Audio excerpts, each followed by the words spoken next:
জাহাজ প্রতিদিন যায়, এমন ঘটনা ঘটে না আজকে জাহাজ সামনে যায় না রে, জায়গায় ঘুরে জায়গায় ঘুরে জায়গায় ঘুরে। প্যাসেঞ্জার চিৎকার শুরু করছে, চেঁচামেচি শুরু করছে, কি হয়ে গেল রে, এমন তো কোনোদিন হয় না। জাহাজ সামনে যায় না, পিছনে যায় না, জায়গায় ঘুরতেছে। সমস্ত মানুষ সহ নাবিকরা সহ পাগল পাড়া হয়ে গেছে। ঘটনাটা কি? ঘটনা কি ঘটে গেল? চিৎকার শুরু করছে, কি হয়ে গেল, জাহাজ কেমনে সামনে যায় না। মেলা সময় তারা বৈশা চিন্তা ভাবনা করতেছে, আল্লাহ এদের মাথায় এত মেধা দিছে, এত ব্রেন এদের মাথায়। এরা গবেষণা করতেছে যে কেন জাহাজটা ঘুরতেছে। ইঞ্জিল তো নাই যে ইঞ্জিল মিস্ত্রি থাকবো, কিন্তু এরা ব্রেন দিয়ে চিন্তা করছে ঘটনাটা কি, জায়গায় ঘুরতেছে কেন। তখন এরা গবেষণা করে বাইর করছে যে নিশ্চিত কোন গুলাম তার মালিকের ওয়ার্ডার ছাড়া জাহাজে উঠছে। সুবহানাল্লাহ, বাড়ি দিয়ে হবে। আপনারা বুঝতে পারছেন এটা বাইর করা সম্ভব, কিন্তু এরা বাইর করছে। যদি এরা বিধর্মী ছিল, কিন্তু এরার ব্রেন মারাত্মক ছিল, কারণ এরা তো গুনাহ করতো না আমরার মতো। কথা কি বুঝতেছেন? আমরা যে আকাম করি এরা কি আকাম করতো? আমাদের মতো এদের গুনাহ ছিল না। এদের বিধর্মী ছিল ঠিক, কিন্তু এরা আমরার মতো এত গুনাহ করে নাই। মোবাইলের গুনাহ নাই, আকাম কুকাম নাই, দুর্নীতি নাই, চাঁদাবাজি নাই, টেন্ডারবাজি নাই, ধর্ষণ নাই, খুন নাই, ঘুম নাই, কিচ্ছু নাই। এরা বিধর্মী, কিন্তু এরা আউট কোনো গুনাহ করতো না। আল্লাহ এদের মেধা এত বালা দিয়েছিল। এরা গবেষণা করে বাইর করছে যে নিশ্চিত কোন গুলাম তার মালিকের ওয়ার্ডার ছাড়া এই জাহাজে উঠছে। ইউনুস নবী করে গুলাম তো আমিও, আল্লাহর অর্ডার ছাড়া তো আমি আসছি। ইউনুস নবী বুঝা লাইছে যে এখানে অপরাধী আমি, আল্লাহ আমারে পাকড়াও করছে। তখন ইউনুস নবী চিন্তা করলো যে এই ঘটনা তো এরা জানানোর দরকার। এরা ঘোষণা দিয়ে দিছে জাহাজের ভিতরে, কোন গোলাম মালিকের অর্ডার ছাড়া আসছ, তাড়াতাড়ি দাঁড়াও, আর নাইলে আমরা যারে সন্দেহ হইব তারা ইডাল্লা ফেলাই দিব। অন সবার ভিতরে লইরা ছিল সারি সব বনাশ, যারে সন্দেহ হইলে যদি ইডাল্লা ফেলাই দেয় সব বনাশ করে নেব। তখন এরা চিল্লাচিল্লি শুরু করছে। ইউনুস নবী হাত তুল্লা বলল, তোমরা অনর্থক মানুষের উপরে প্রেসার দিও না, আমি সেই গুলাম যে মালিকের ওয়ার্ডার ছাড়া জাহাজে উঠছি। সবাই যখন তাকাইছে ইউনুস নবীর দিকে, এরা দিকে আশ্চর্য গেছে, কারণ সবার চেহারা আর নবীর চেহারা কি এক? কথা হয় না দি? যেই যুগে আল্লাহ যেই নবী পাঠাইতো, ওনার চেয়ে সুন্দর কাউরে আল্লাহ বানাইতো না। ইউনুস নবীর দিকে তাকাই আর অবাক হয়েছে, এত সুন্দর মানুষ, এত সুন্দর মানুষ, উনি তো গুলাম হতেই পারে না, গুলাম হতেই পারে না। কারণ এরা যে গুলাম ভাবছে উনি তো সেই গুলাম না। এরা মনে হচ্ছে কারো বাড়িতে গুলামে কাজ করতো, মালিকের অর্ডার ছাড়া এই জাহাজে উঠছে। গুলামের তো চেহারা দেখলে বোঝা যায়, খাম করি না লুপে দেখলে চিনুন জানা। একজন মালিক আর গোলামের মধ্যে পার্থক্য আছে না?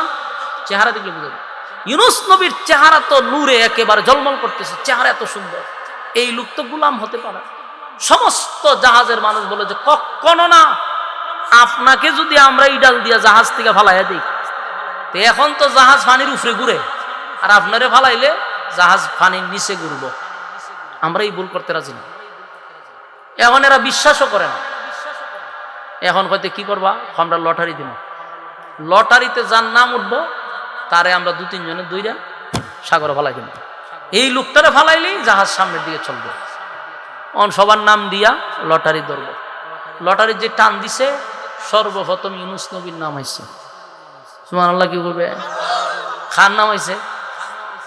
এখন লটারির নাম দিকে হয় সর্বনাশ, হুজুর আপনার নাম দেয়া পড়ছে। ইউনুস নবী আমি তো আগেই কইছিলাম আমি খামলা। তখন কইল না, এটা ভুলে আইছে, এমন লোক তো গোলাম হইতে পারেই না। খানা ভুল হয়েছে, আবার লটারি টান দিছে, আবার ইউনুস নবীর নাম আছে। এরা যতবারই টান দেয় অতবার ইউনুস নবীর নাম আসে, আর বারবার আমরা ভুল হইতেছে। আমরা একটা নির্দোষ মানুষের যদি ফালাইয়া দিই, এটার ভুলে খেসারত দিতেইব। লটারি আবার মারছে, মারতে মারতে এরা 9 বার মারছে, 9 বারই ইউনুস নবীর নাম আসছে। এখন এরা হুজুর বহুত চেষ্টা করছে আপনারা বাঁচিবার লেগে, আল্লাহর রাস্তায় আপনারা মাফ করে দিয়ে হুজুর, আরেকবার দিব যদি আপনার নাম আয়াতে আপনি রেডি থাকেন, আর কিছু করার নাই। 10 বারের মাথায় যখন ইউনুস নবীর নাম আইছে, এরা বলে হুজুর আল্লাহর রাস্তায় মাফ করেন, ধর হুজুরে ধর। ফাওয়া তো ধরছে, ধরে ইডাল দিয়া ফালাই দিছে সাগরে। সাগর পানিত পড়বার আগেই বড় একটা মাছ আয়া ওনারে গিল্লা ফেলাইছে। এতক্ষণে মাছওয়ালা যে কইছিল বুঝতে পারছেন নি? এই মাছের সাথে ওনার এই সম্পর্ক। মাছ আয়া ওনারা গিলা লাইছে। আরেক জায়গায় আসছে, যেই মাছটা ওনারা গিলছে ওই মাছটারে আরেক মাছে খাইয়া লাইছে। তাহলে উনি কয় মাছের পেটের ভিতরে? দুইটা মাছের পেটের ভিতরে। আমার যুবক ভাইরা, ওয়াজান্নুন ইয যাহাবা মুগাদিবান ফাযান্না আন লান নাকদির আলাইহি। ইউনূস নবীকে আল্লাহ বলেন, মাছওয়ালা মনে করছে আমি তারে পাকড়াও করব না, কিন্তু আমি আল্লাহ তারে পাকড়াও করছি। এই জন্য মাছের পেটের ভিতরে যাওয়ার সাথে সাথে আল্লাহর পয়গম্বর ইউনূস বুঝতে পারছে আমার মালিক আমারে পাকড়াও করছে। وَذَنُّونٍ إِذْ ذَهَبَ مُغَاضِبًا فَظَنَّ أَن لَّن نَّقْدِرَ عَلَيْهِ فَنَادَىٰ فِي الظُّلُمَاتِ أَن لَّا إِلَٰهَ إِلَّا أَنتَ سُبْحَانَكَ ইন্নী কুনতু মিনাজ জালিমিন। ইউনূস আলাইহিস সালাতু ওয়াস সালাম মাছের পেটের ভিতরে যাওয়ার সাথে সাথে সেকেন্ডও দেরি করে নাই। উনি বুঝতে পারছে আমার মালিক আমারে পাকড়াও করছে রে, আমার মালিক আমারে পাকড়াও করছে। তাই উনি সাথে সাথে আল্লাহর শরণাপন্ন হয়ে গেল। উনি বলতে শুরু করলো, লা ইলাহা ইল্লা আনতাস সুবহানাকা ইন্নী কুনতু মিনাজ জালিমিন। সাথে সাথে বলতে লাগলো, আল্লাহ আপনি ছাড়া কোনো মাবুদ নাই, আপনি ছাড়া কোনো মাবুদ নাই। আল্লাহ আজকে আপনি ছাড়া আমারে বাঁচানিওয়ালা কেউ নাই। আপনি পবিত্র, আমি জালেমদের অন্তর্ভুক্ত হয়ে গেছি। আল্লাহ আপনি পবিত্র, আমি জালেমদের অন্তর্ভুক্ত। আল্লাহ আপনি ছাড়া কেউ নাই, এই কঠিন মুসিবত থেকে বাঁচানেওয়ালা কেউ নাই গো। দুইটা মাছের পেটের ভিতরে ইউনূস নবী ঢুকে গেছে। আল্লাহ ঘোষণা দিছে, মাছ আমার ইউনূস নবীরে পেটে ঢুকানোর অনুমতি দিছি, কিন্তু হজম করার অনুমতি দেই নাই। সুবহানাল্লাহ।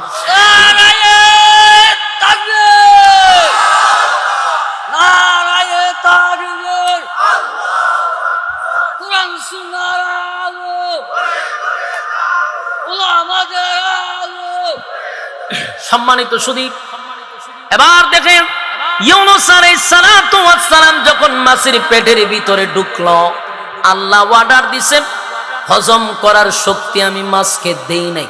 তাই ইউনূস নবী মাছের পেটের ভিতরে গিয়া এক সেকেন্ড দেরি করে না, আল্লাহর শরণাপন্ন হয়ে গেছে। আর লা ইলাহা ইল্লা আনতাস সুবহানাকা ইন্নী কুনতু মিনাজ জালিমিন পড়তে লাগলাম। একবার দুইবার নয় গো, পড়তে ছিল। উনি আল্লাহর শরণাপন্ন হয়ে গেছে। আমার যুবক ভাইরা, এখান থেকে আমার আপনার শিক্ষার যে বিষয়টা, এটা হলো মানুষ যখন মুসিবতে পড়ে যায় তখন সর্বপ্রথম আমরা কার শরণাপন্ন হইব? আরো জোরে। আমরা মুসিবতে পড়লে মালিকের শরণাপন্ন হব রে, মালিকের শরণাপন্ন হব। কারণ অনেক সময় আমরা মুসিবতে পড়লে বাপরে ডাকি, মারে ডাকি, অথবা ফির বাবারে ডাকি, ঠিক না। মুসিবতে পড়লে শরণাপন্ন হও একমাত্র আল্লাহ। ইউনূস আলাইহিস সালাতু ওয়াস সালাম শরণাপন্ন হইল আল্লাহ। উনি একবার দুইবার নয়, ১.৫ লক্ষ বার লা ইলাহা ইল্লা আনতাস সুবহানাকা ইন্নী কুনতু মিনাজ জালিমিন। এই কথাটা, এই আয়াতটা উনি বারবার পড়তে ছিল। আল্লাহ কয়, আমি ইউনূস, আমার ইউনূস বিপদে পইরা, মুসিবতে পইরা আমি আল্লাহরে ভুলে নাই। মাছের পেটের ভিতরে গিয়াও আমি আল্লাহরে সে ভুলে নাই। তাই আল্লাহ বলেন, ইউনূসের ডাক আমি শুনছি। শুধু তাই নয়, আল্লাহ তখন বলেন, ফাস্তাজাবনা লাহু ওয়া নাজ্জাইনাহু মিনাল গাম্মি। আল্লাহ বলেন, ইউনূসের ডাক শুধু শুনছি তাই নয়, ইউনূসকে আমি আল্লাহ অক্ষত অবস্থায়, সুস্থ অবস্থায় আমি আবার তারে ফিরাইয়া দিছি। মাছের পেটের ভিতরে আমার আল্লাহ এমন ব্যথা সৃষ্টি করে দিল রে, মাছ সাগরের ভিতরে দৌড়াইতেছিল। এক পর্যায়ে নদীর পারে আইসা মাছ উগলাইয়া ইউনুস নবীরে বাহির করে দিল।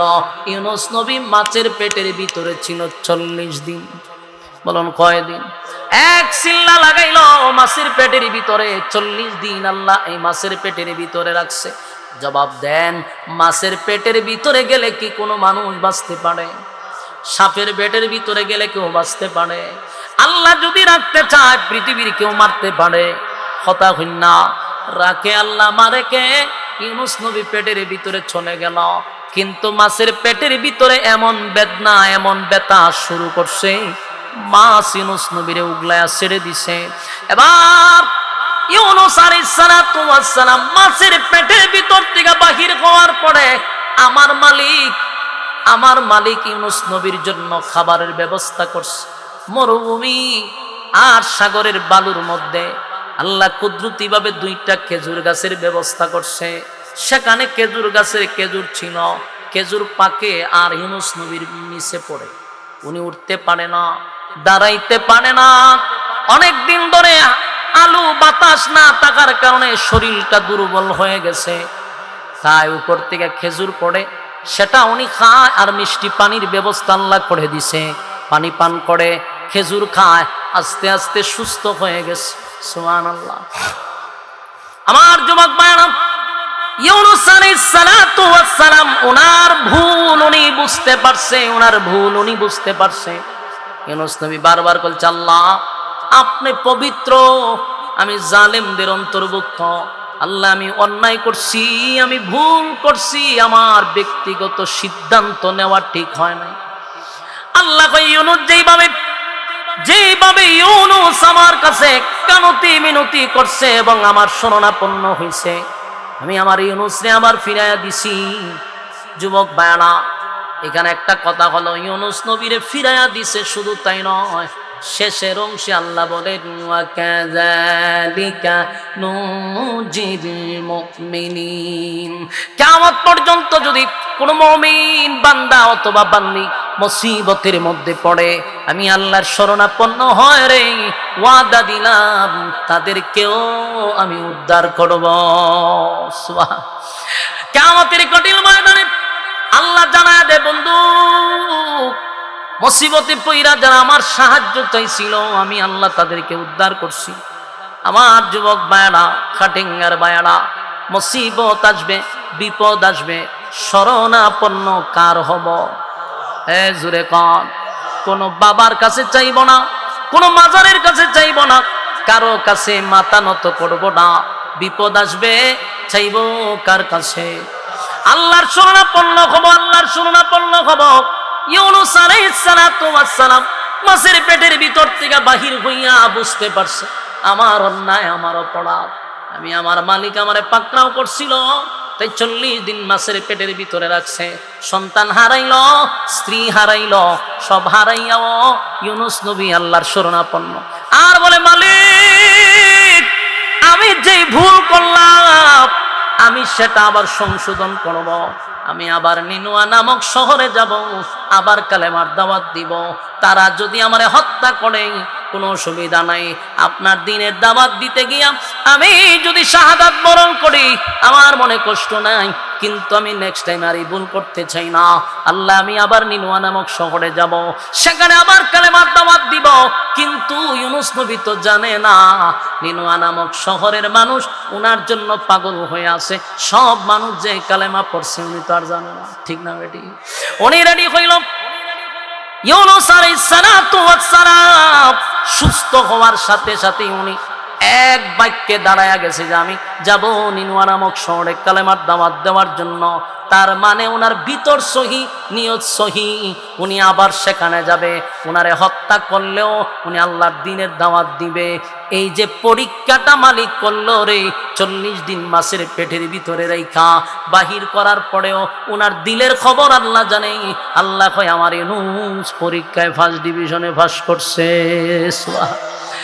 এই যা ঘটনা ঘটছে সব ছিল মালিকের পরীক্ষা। কারণ প্রত্যেকটা নবী রাসূলের কাছ থেকে আল্লাহ পরীক্ষা নিছে। পরীক্ষা ছাড়া কোনো নবী রাসূল এই পর্যন্ত একজন নবীও নাই যে পরীক্ষা দেয় নাই। ঠিক তেমনি ভাবে এই জমিনে যারা বসবাস করো, নিজের ইমানদার দাবি করো, মুমিন দাবি করো, কসম খোদার প্রত্যেকটা ইমানদারের উপরে ইমানই পরীক্ষা হবে। ঠিক না বেটি? যতক্ষণ না পর্যন্ত ইমানের পরীক্ষা না দিবি, আল্লাহ কয় আমি জান্নাত দিব না। আর যদি পরীক্ষায় ফার্স্ট ডিভিশনে পাস করো, কানাত লাহুম জান্নাতুল ফিরদাউসি নুজুলা। আমি আল্লাহ তোমাদেরকে জান্নাত দিব, ছোটখাটো কোনো জান্নাত না। জান্নাতের মধ্যে একটা জান্নাত হলো জান্নাতুল ফিরদাউস। আমি আল্লাহ সেই জান্নাতের মেহমান বানায়া দিব। চিৎকার দিয়া কোন সুবহান। ইউনূস নবী রওনা দিল নিনওয়া নামক শহরের উদ্দেশ্যে। যেই মাত্র রাস্তা দিয়া যাইতেছিল, অনেক রাস্তা পাড়ি দিয়া যখন উনি যাওয়া শুরু করলো, হঠাৎ করিয়া পিছন দিক দিয়ে একজন ডাক দিয়া কয়, আল্লাহর পয়গম্বর কোথায় যান একটু জানতে চাই। সুবহান। ইউনূস নবী চিৎকার দিয়া বলে, 40 বছর কালেমার দাওয়াত দিলাম রে, একটা মানুষ আমারে কোনদিন নবী বইলা ডাক দিল না, আল্লাহর পয়গম্বর বইলা ডাক দিল না। কে আমারে তুমি পিছন থেকে আল্লাহর পয়গম্বর বইলা ডাক দাও? তাকায়া দেখে একজন মাছ ব্যবসায়ী, উনি বিভিন্ন জায়গায় মাছ ধরে মাছ বিক্রি করে। এমন একজন লোক ইউনূস নবীর আল্লাহর নবী বইলা ডাক দেয়। ইউনূস নবীর কলিজা বড় হয়ে গেছে, কারণ 40 বছর কালেমার দাওয়াত দিলাম, কোনদিন আমারে কেউ আল্লাহর নবী বইলা ডাক দেয় নাই। কে রে আমারে নবী বইলা ডাক দিলা? ওই লোকটা কয়, হুজুর আমি আপনারে বহুদিন ধরে তালাশ করতেছি, আসেন আমার সঙ্গে। নিয়া গেল ওই লোকটারে তার বাড়িতে, নিয়া কয়, হুজুর একটু দাঁড়ান। দাঁড়াইলো। ওই লোকটা ঘরের ভিতর থেকে ইউনূস আলাইহিস সালাতু ওয়াস সালামের ওই যে ছোট ছেলেটা পানিতে ভেসে চলে গেছিল, এই ছেলেটারে ইউনূস নবীর সামনে দাঁড় করাইছে। লম্বা ঘটনা, অনেক লম্বা ঘটনা, কইতে কইতে আরো যাবে 1 ঘন্টা, সময়ও শেষ। আপনারা মৌমাছির মতো দাঁড়িয়ে আছেন, লম্বা সময় দেওয়ার সুযোগ যে নাই। কারণ আমি কোনো না কোনো জায়গায় বাধা থাকি। এলাকা দিয়ে প্রোগ্রাম খুব কমই করি, দূরে চলে যাই। এলাকা দিয়ে আসলে 1-2 কমিটি নাই, 50টা কমিটিকে হারাতে হয় মাদ্রাসা। আমি কারে দিব কারে দিব না, যারে দেই খুশি, যারে না দেই হে ফেসবুকে লিখে দেয়, আশহাদু ইসলাম প্রোগ্রামের লেগে দিছে না, বা যত বদনাম আছে ফেসবুকে ছেড়ে দেয়। কেন? ওই যে আমি প্রোগ্রাম দিছি না, শত্রু। আর প্রোগ্রাম দিলে খুব বালা, আশরাফের মতো বালা মানুষ এলাকাত নাই। তা আমি মানুষ একটা, আমি কয়জনের মন জয় করব? নবী ভার্সিনি মন জয় করতো সবাই, তা আমি তো একটা মানুষ। আমি কোনো না কোনো জায়গায় একটা লিমিটের ভিত্তিতে আমার চলতে হয়। এই জন্য ভুল বুঝবেন না। আপনারা যে আমার মহব্বত করেন এটা আমি জানি, কারণ এই যে আপনারা দেওয়ান বাজার, নিদারাবাদ, এই আশেপাশে কি পরিমাণ মহব্বত থাকলে বাদ মাগরিব হোক বাদ আসর হই, যে সময় বয়ান করি আপনারা মৌমাছির মতো আইসা বসে থাকেন, মহব্বত করেন, ভালোবাসেন, এটা তার বহির প্রকাশ। এই ভালোবাসাটা থাকবো তো ইনশাল্লাহ। কারা কারা থাকবো হাত তুলে দেখি। স্বার্থের জন্য যেন ভালোবাসা না হয়। লিল্লাহে তাকবীর, লিল্লাহে তাকবীর। হাত লামায়েন না, একটু তুলে তুলে নেন, আটটা তুলে দেখি। ইমানি জজবা কার কার আছে? আটটা লামায়েন না, তুলে রাখেন। সবার ভিতরে ইমানি জজবা আছে?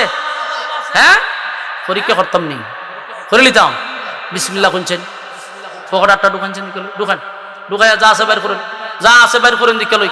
যতটুক হোক, চা খাইবার যে টেকাটা রাখছিলেন ইডো বাইর করবেন, যতটুক পারেন শরীক থাকবেন। আমি এটা আবদার করছি, হ্যাঁ, মহব্বতের সহিত যতটুক পারেন এই রুমালে ঢুকাই দেন, রুমালে ঢুকাই দেন। জলদি জলদি যারা দাঁড়ায় আছেন, আমার অনেক ভাই দাঁড়িয়ে আছেন, আপনাদের ভালোবাসা আর মহব্বত এটা আমার ভিতর আছে। আমার মাদ্রাসার মাহফিল হইল, আপনারা মৌমাছির মতো সেখানে উপস্থিত হন। এই ভালোবাসা যেন একমাত্র লিওয়াজহিল্লাহ, আল্লাহর জন্য হয়। রাজি আছেন ইনশাআল্লাহ? মাদ্রাসা গিয়া মাঝে মধ্যে দেখে আসবেন। বহু যুদ্ধ টুদ্ধ তো হয়েছে মাদ্রাসা লইয়া। আলহামদুলিল্লাহ 3টা ভবন এখন 100% জায়গার মধ্যে মাদ্রাসা দাঁড়ায় আছে। শুধু ভবন করছি, মাদ্রাসার জায়গা নিছি এমনটা না। সারা বাংলাদেশে হেফজখানার মধ্যে আমার ছাত্র হয়েছে 3 নাম্বার। এখন কি আলহামদুলিল্লাহ নাই? বুঝছেন নি? 3 নাম্বার মানে কি? কত হাজার হাজার মাদ্রাসাকে পিছনে ফালাইয়া আমার মাদ্রাসার ছাত্র আছে 3 নাম্বারে। আমার ছাত্র গেছে আর টিভিতে, মাতবপুর থানায় প্রথম আমার মাদ্রাসার ছাত্র আর টিভিতে, চ্যানেল 24-এ। তো এটা কি লেখাপড়া না হইলে সম্ভব না? প্রচুর মেহনত চলতেছে। আমিও বলছি শিক্ষক এবং যারা আছে, যে এই মাদ্রাসা নিয়ে অনেক চক্রান্ত হইছে, লেখাপড়ার যেন কোনো কমতি না হয়। আলহামদুলিল্লাহ, মেহনত করলে যে আল্লাহর সাহায্য শুরু হয়, এটা আমাদের মাদ্রাসা 2.5 বছর 3 বছর রানিং। বাংলাদেশের হাজার হাজার ছাত্রদের মধ্যে আমার মাদ্রাসার ছাত্র হেফজখানার মধ্যে 3 নাম্বার। দোয়া করবেন আরো যেন আন্তর্জাতিক মহলে যেন আমাদের মাদ্রাসার ছাত্ররা অংশগ্রহণ করতে পারে, দোয়া করবেন।